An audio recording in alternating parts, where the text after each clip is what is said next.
guys? The Bench Buddies are back, and we're going to be doing our part 2 of the potential bid stealers for March Madness. It's March already, so some chaos is going to happen here. And I'll just get right into it here. But before I do, make sure to hit that subscribe button. Get us to 100 subscribers to be entered into our giveaway for an autographed item. So you wouldn't want to miss that. But we'll get into the video now, and we'll start with the American Athletic Conference. It's a given that Houston's in, and then any team after that is a big question mark. And I think the best team that really could steal a bid here is SMU and Memphis, as we've seen those teams, kind of either gain some momentum and take a step back every now and then. But I think those are the two best teams in this conference that really have a shot. But don't sleep on UCF there in 5th place right now. And we've seen them, they beat Michigan. They beat a few good teams here in this conference and a good out-of-conference schedule as well. So I think they have an outside shot of winning this conference just because it's up in the air.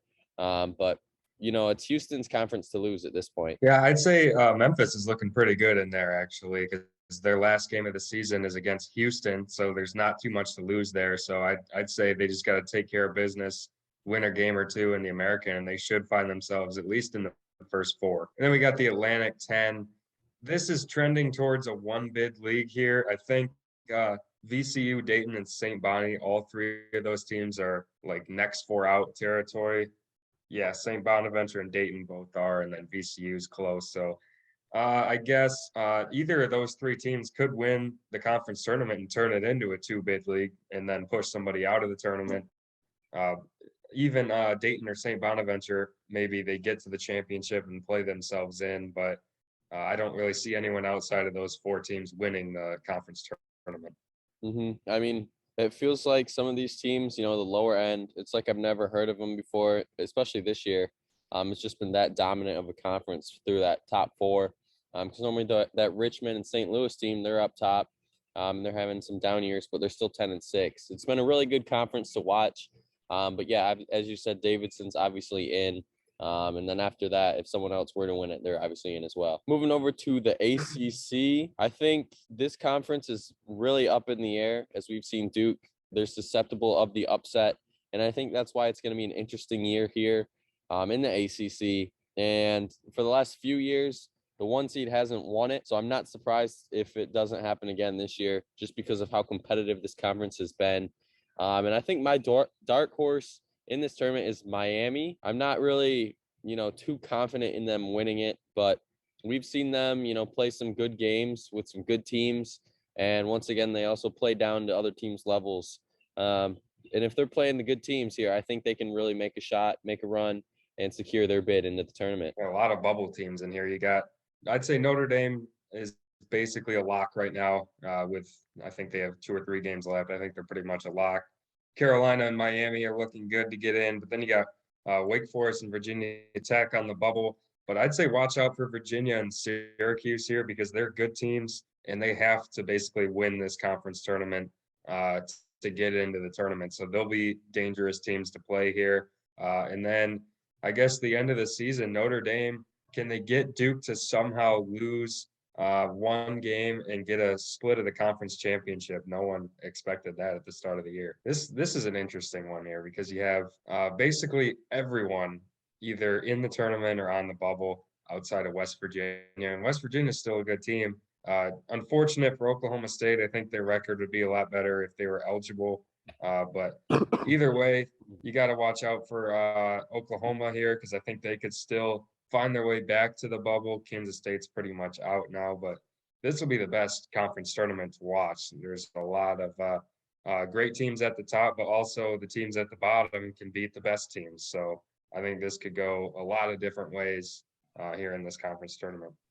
Yeah, I agree on that. And I think Iowa State, they've fallen back down to earth since their miraculous beginning. But you still can't count them out, and especially TCU after they pulled the upset last weekend against Texas Tech. And I think besides the bottom 4, that top 6, it's really a coin flip, I would say, to win this conference. And it's definitely going to be a good tournament next week. And in the Big East, we got my Friars coming home as the regular season champions, winning me money. So I love that. In the tournament, I think it's going to be a different story. It's going to be not the Friars winning this, and I think it could be one of those middle teams. And one of those teams to look out for is St. John's. They're 15-13, playing for that bubble. And if they can rip off, I think 2-3 wins, not even win the whole thing, I think they definitely get better consideration. And that's considering if they have a strong week this week. But Xavier is a team as well that has slowly dropped down to that bubble consideration because of their, losing on a 4-game streak here. But tournament time, I think it's a different team.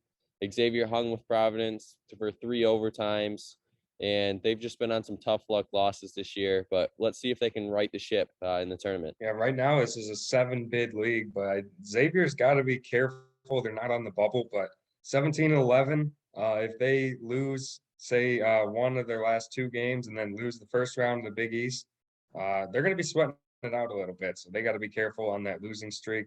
The top 6 teams are all locks at this point to get in, aside from maybe Seton Hall, but I guess Creighton too. They got some work to do. But I see Villanova winning this conference tournament. I still think they're the best team in the conference, but props to Providence. They already got the regular season title locked up. I'm excited for this one. This is like the most hype we've had around the Big Ten tournament, maybe ever. Last year it might have been a hair better, but obviously there were no fans at the Big Ten tournament. So this and the race for the Big Ten championships. You got Wisconsin playing Purdue, where Wisconsin can basically clinch the outright Big Ten championship, and then all of those top 4.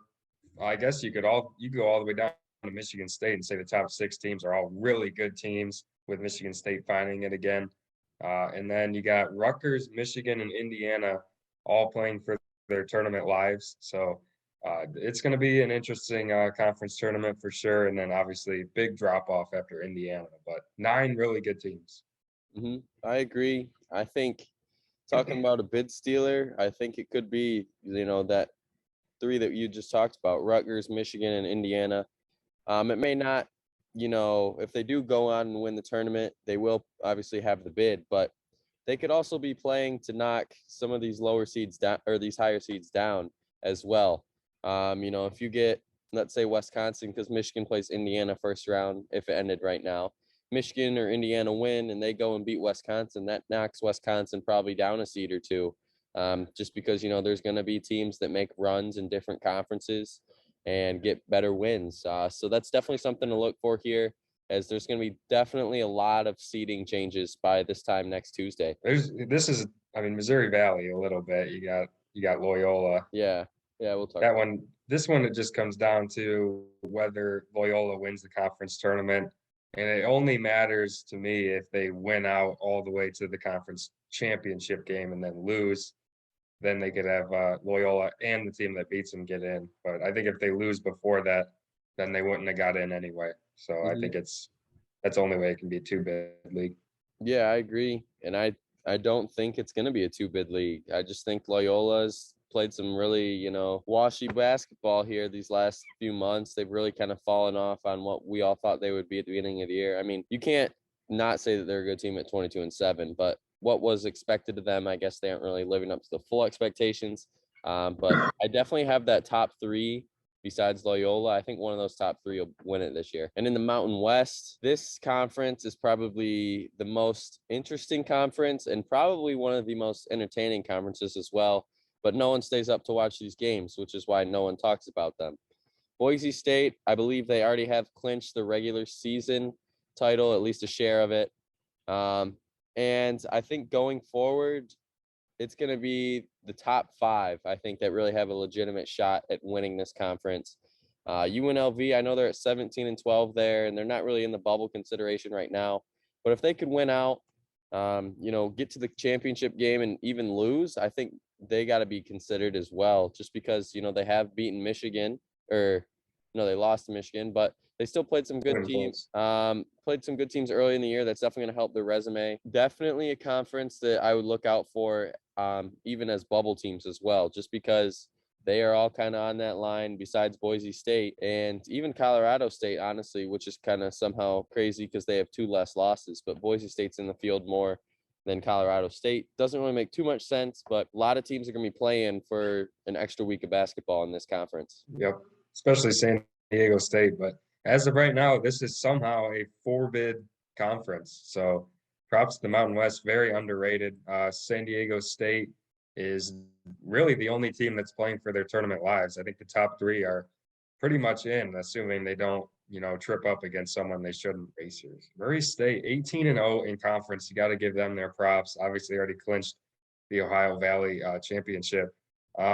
This is the prime example of a bid stealer. If Belmont or Morehead State beats Murray State in the conference tournament, the conference gets two bids. If Murray State wins the tournament, they get one. So that's what it comes down to. I think Belmont is really the only team that can beat Murray State in that conference tournament, but they've played a lot of close games in this conference. So I guess you really never know. But yeah, that's what it comes down to. Could be a 1 or 2 bid league. Yeah, and I think when he said Belmont, I don't think it's going to be them because we've seen them lose by a total of 55 points in 2 games against Murray State. So that's not something, they're really happy about. But hey, you never know. They could right the ship. It's tournament time. And Morehead State, I think, is the team that could upset Murray State the best. But, honestly, I think Murray State at 18-0, I really don't see how they're going to lose this conference. And okay, we got the Pac-12 here. Very interesting conference. You have the top 3 teams. I think that only one team was supposed to be here at this point in the season in UCLA. And then after that, this whole conference is kind of just blown up. Oregon State in last place at 1-17 plays, the top teams to pretty much the wire every time. So definitely shows that this conference has a lot of competitiveness. And I think that's going to be great for the tournament wise, as I think Oregon State even honestly could win a game or two just because we've seen them play so many games. I know that they've lost 15 games in a row, but they got to right the ship sometime. They're not going to end on that huge losing streak. So they're going to upset someone here. And I think that's just going to kind of be this, tone for the tournament is there's going to be some upsets here. So I think it's going to be an interesting tournament to say the least. Yeah, I mean, this could be a 3-bid league. They could end up having less bids than the Mountain West, which is in the West Coast Conference, which is kind of crazy. But Oregon obviously is really the only bubble team in this conference as of now. Oregon's first 4 out, and then everyone below them isn't even on the bubble. So that's really the team to watch here. The top 3 obviously are locked. So what is Oregon going to do? If they can, right now they're the 4. If they could beat Arizona, obviously that'd probably get them in. But that's the main thing I'll be watching in the Pac-12. And then the SEC. This conference is loaded at the top. I mean, you got 5 ranked teams, obviously, and the top 4 teams are all Final Four caliber teams that could reach it potentially. So Auburn playing to clinch it. They go to Mississippi State, and then they have South Carolina at home. If they win them both, they win the regular season championship. But the tournament, I look for Kentucky, Arkansas, and Tennessee. I think they're all playing better than Auburn right now, especially Arkansas, who's red hot. So got to watch out for them. Auburn, Alabama rematch could be interesting. And then Florida is a team that could be dangerous just because they need the wins to make the tournament. So they could be dangerous to potentially make a run here in the conference tournament. But the top 6 are locks. Florida's on the bubble, and the rest are pretty squarely out.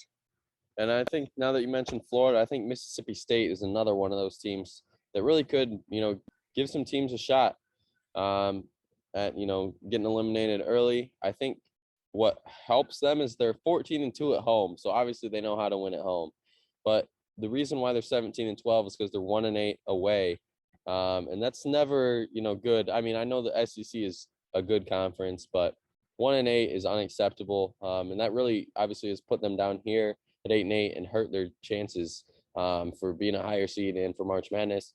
But you got to give the credit to the top 4, as you said, all Final Four caliber teams. And I honestly can't see like a clear winner in this. And I think it's just going to depend on seeding on how the games are going to go. What an interesting conference here. West Coast, I'd say interesting because they have the dumbest conference tournament bracket of any conference, and it's not close if you look at it. So Gonzaga and St. Mary's basically are in because they get a triple bye to the semis. So whoever they lose to will be a good loss. So St. Mary's, a team that I mean, I guess they're squarely in now, but their resumes can't really be hurt that much. But it's good for teams like, especially BYU, who's in the first four out right now. They're the 5 seed, so they would have to win 4 games in 4 days to win the conference tournament. That would help their resume a lot. And then obviously San Francisco, another team that's their last 4 byes right now, so they need a big win. But this tournament won't really be worth watching until day 3. I mean, you kind of touched on everything here. I think San Francisco and BYU are the two teams that desperately need to get just as many wins as they can until they run into the buzzsaw of Gonzaga, essentially. And, saying that, I think Gonzaga, win or lose, I think if they win this tournament, or St. Mary's, honestly, at this point, they kind of take away from a potential team from getting in. So they could be their own technical bid stealers as well and bid helpers for those other bubble teams. But I really don't see how it won't be Gonzaga or St. Mary's that walks away champion here. And that's going to be it for our video today. Make sure you hit that subscribe button to be entered into our giveaway for that autographed item at 100 subscribers. But until the next time, the Bench Buddies are out.